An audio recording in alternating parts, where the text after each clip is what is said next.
परम पूज्य गुरुदेव परम वंदनीय माता जी सूक्ष्म रूप से विद्यमान है। नमन करता हूँ, मानव मात्र को प्रणाम करता हूँ। दोस्तों, आदि शक्ति माँ गायत्री प्राणों की देवी है, प्राण स्वरूप से है और संपूर्ण प्राणियों में एक ऐसी बिजली की शक्ति के जैसी आंखों से ना दिखाई देने वाली एक ऐसी सत्ता, जिस सत्ता की वजह से चिड़िया, तोते, हाथी, शेर, कबूतर, बंदर, मानव सब में जो हलचल दिखाई देती है, सबका जो जीवन चल रहा है, उस जीवन का हेतु कारण आदिशक्ति माँ गायत्री है। अब चाहे वो इंसान भारत में रहते हैं, चाहे वो पाकिस्तान में रहते हैं, चाहे ईरान में रहते हैं, चाहे अफ़गानिस्तान में रहते हैं, चाहे अमेरिका में रहते हैं, चाहे ऑस्ट्रेलिया में रहते हैं, चाहे केन्या में रहते हैं, सारी दुनिया में लोग कहीं भी रहते हैं। तो यहाँ आज मैं कल का दिन बहुत ख़ास था, विश्व फ़िलॉसफ़ी डे, विश्व फ़िलॉसफ़ी दिवस। तो कल मैंने उस पर 2 वीडियो बनाए थे, लेकिन ये विषय आज फिर मुझे प्रेरित कर रहा है। कुछ आप लोगों के बीच फ़िलॉसफ़ी से संबंधित जो घटनाएं धरती पर हुई हैं, उन घटनाओं के बारे में आप लोगों से चर्चा करने का मन था।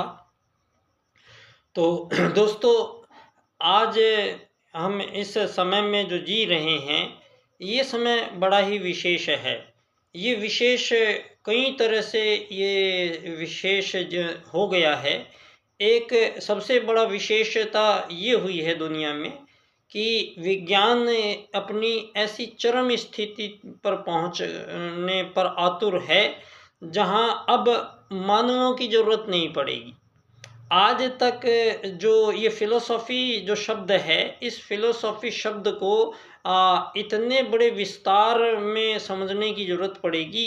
दोस्तों, यहाँ सारी दुनिया के मानव आज सबसे बड़ी गलती जो हुई है, फ़िलॉसफ़ी की गलती से जो हुआ है दुनिया में, वो हुआ है कि मानव जो यहाँ धरती पर आए हैं, प्रथम मानव, पहली बार जो मानव धरती पर आए हैं, तो उन मानवों के साथ साथ जो संपूर्ण चराचर प्रकृति जगत आया है और संपूर्ण जीव जगत आया है, तो ये सब जो जीव हैं, इनमें किसी भी जीवों में तुलना करने का कोई प्रावधान यहाँ उस आदि सत्ता ने नहीं रखा है। और इसी के लिए दोस्तों, पहले एक क्रिएटर होता है। आप एक क्रिएटर लिखते हैं तो इसके पश्चात आप कोई क्रिएशन वर्ड लिख सकते हैं, लेकिन ऐसा कभी हो नहीं सकता है कि आप डायरेक्ट ही क्रिएशन लिख देंगे। तो क्रिएशन वर्ड बनता नहीं है बिना क्रिएटर के। पहले शब्द जो बनता है वो बनता है क्रिएटर। इसी प्रकार फिर क्रिएशंस होती हैं। तो इसमें ज़्यादा समझने वाली दिक्कत वाली बात ही नहीं थी कोई, जो उस परम सत्ता परमात्मा के संबंध में यहाँ हजारों लाखों करोड़ों वर्षों से चर्चाएं चलती आई हैं, सभी मानवों में चलती आई हैं। चाहे वो नास्तिक है, चाहे आस्तिक है, चाहे वो हिंदू, मुस्लिम, सिख, ईसाई, पारसी, जैन, बौद्ध, चाहे वो कितने भी आपने ये जो नए नए धर्म इजाद हुए हैं, ये पिछले 2500 वर्षों में ही हुए हैं। 2500 वर्षों से पहले का जो मानवीय इतिहास है, उसको मानवों से छुपाया गया है।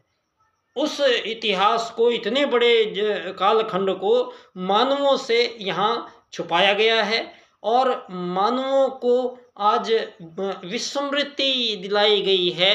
और इस प्रकार से आज एक मानवीय कृत यहाँ धरती पर फ़िलॉसफ़ी जो प्रस्तुत हुई हैं इन पिछले 2500 वर्षों में, ये फ़िलॉसफ़ी बदली गई है, मानव से बदली गई है।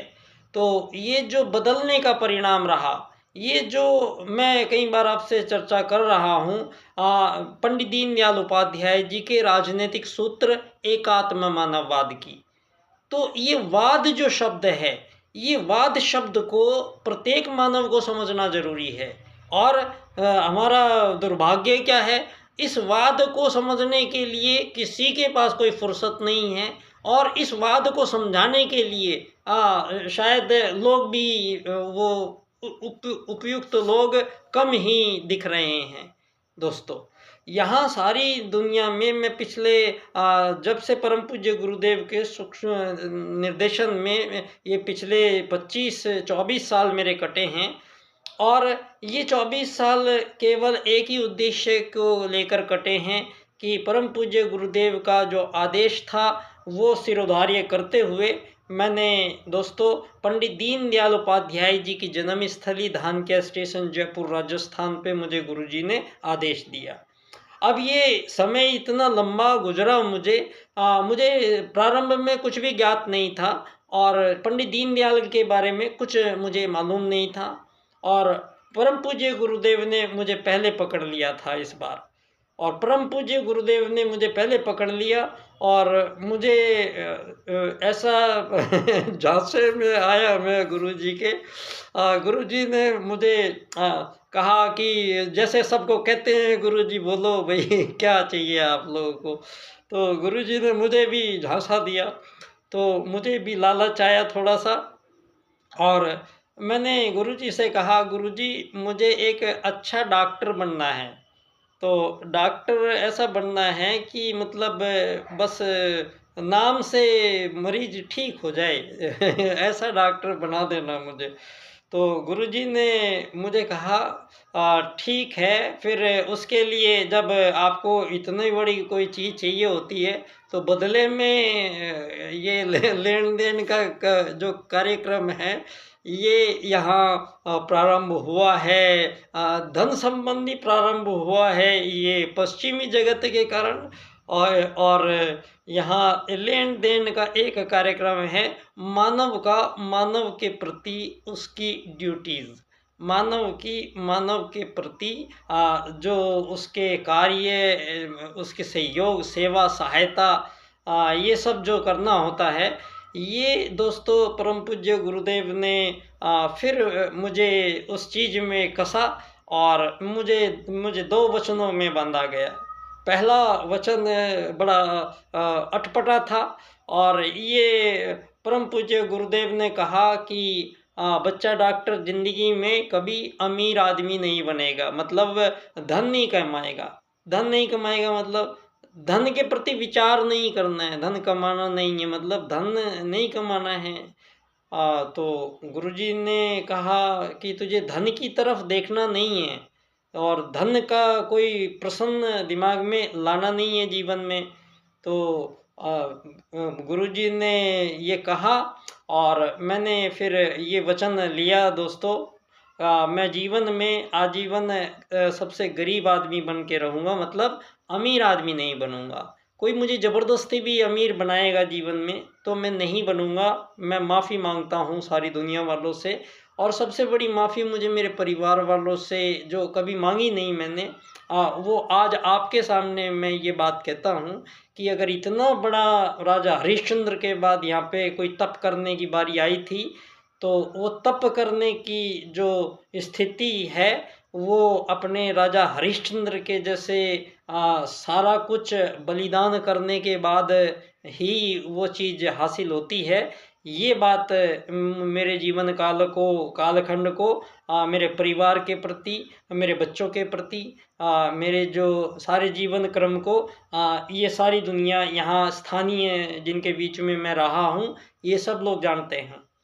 और प्रारंभ काल से ही परम पूज्य गुरुदेव के बीच में और मेरे बीच में ये समझौता हो चुका था कि मेरा काम तुझे करना है और तेरा काम हम देख लेंगे। तो मेरा तो कोई काम नहीं था, तो फिर भी मैं निश्चिंत हो गया, और मैंने गुरुजी को वचन दिया जो आज तक मैंने एज इट इज़ फॉलो किया है। मैंने कोई बैंक में खाता नहीं खोला, एक खोला है वो जॉइंट में गाँव की ज़मीन वमीन के कारण, अन्यथा मैं कभी जीवन में धन मेरी जेब में कभी आपको मिलेगा नहीं। सबसे बड़ी बात ये है। उसी समय फिर गुरुजी ने मेरे से दूसरा एक वचन और लिया जो बड़ा असहज करने वाला था। और गुरुजी ने कहा क्योंकि मैं डॉक्टर था तो लोग मेरे पास चिकित्सा के लिए आएंगे तो दूर दूर से आएंगे।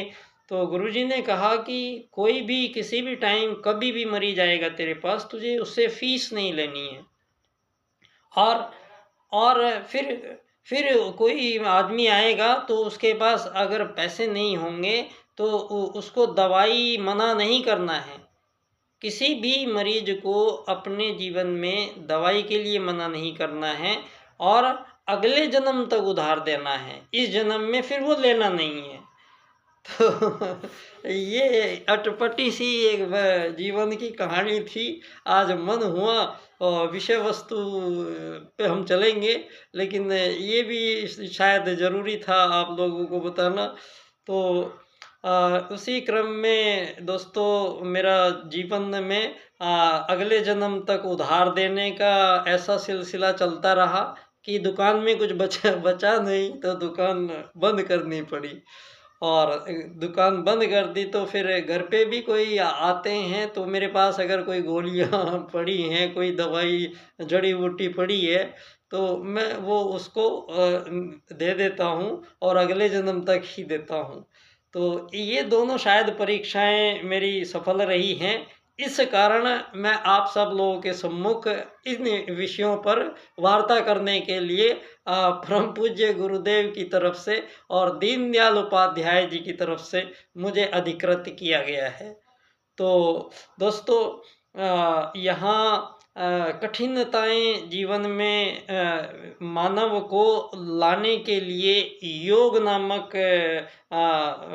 जो विधान दिया गया है, तो योग विज्ञान के माध्यम से ही हमारे आदि पूर्वज प्रथम मानव यहाँ धरती पर आपके 2500 वर्षों में नहीं आए हैं। ये लाखों करोड़ों वर्षों पूर्व से ही सनातनी भारत यहाँ धरती पर विराजमान है और उसकी फिलॉसफी आत्मत सर्वभूतेषु और वसुधैव कुटुंबकम दोनों सूत्रों से यहाँ की फिलॉसफी लाखों करोड़ों वर्षों से सारी दुनिया को दिशा निर्देश देती रही। दुर्भाग्य ये रहा कि ये फिर बाद में साम्राज्यवाद, मार्क्सवाद, लेनिनवाद, आर्थिक वैश्वीकरणवाद, नाजीवाद, फांसीवाद, इस्लामवाद, ईसाईवाद, आतंकवाद, भोगवाद, ये इतने सारे वाद यहाँ पर मानवों के बीच होते रहे और ये वाद केवल एक ही चीज़ को लड़ते रहे, उस धन के बंटवारे को लेकर अपने उस धन के बंटवारे को लेकर और अपने अहंकार की पूर्ति के लिए यहाँ इस तरह के भ्रममूलक राजनीतिक का निर्माण हुआ और ये पूंजीवाद कहलाया। और धन आधारित जीवन पद्धति को यहाँ मानवों पर विगत इन 2500 वर्षों में ही ये सब कार्यक्रम हुए हैं।